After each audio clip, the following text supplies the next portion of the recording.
आउँदैन होला यस्तो बाटो नल्याउनु नि आज बसरी अनि यसो बाटोमा हेर्नु राम्रो छ ठाउँ त राम्रो छैन र भित्र ठाउँ चाहिँ चराइतिर फुट्या खा मैले काँदेर भक्कै जाला हेर्ने टिपो छु यता हेर्नु न पुरै टुटफुट छ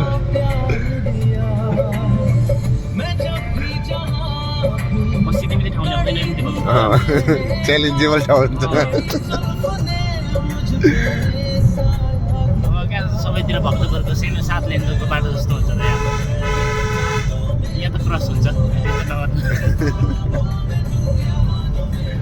कति चाहिँ लडेछ पहिरो हेरौँ न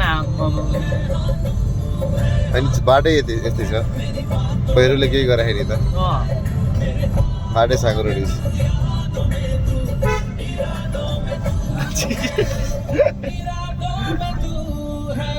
अस्ति किन यस्तै बाटो हो कि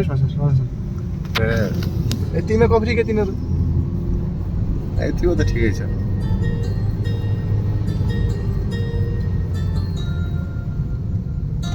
फुलचौकी 10 किलोमिटर छ बस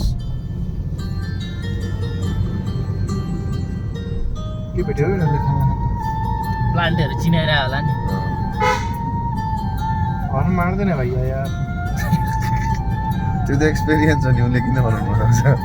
नन एक्सपिरियन्स पनि आउँदैन नि यार यो बाटोमा उसले हर्न बजाउँदै आउनु पर्यो यसरी बजाइदिनु पऱ्यो नि सेफ्टी हो नि डजन्ट म्याटर इन एक्सपिरियन्स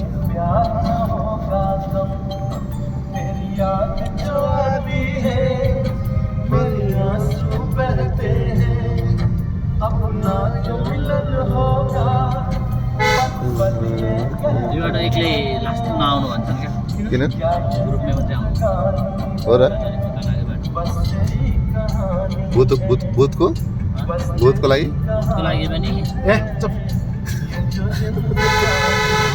चोरहरूको लागि पनि ए एकदमै चोरहरू चाहिँ मान्न यहाँ त तपाईँको कति हराउँछ नि राम्रो मान्छे हो र कति हराउँछ अस्ति 12 जना 14 जना हराएको थिए न्युज आइरहेको थियो त अस्ति 12 जना एकैचोटि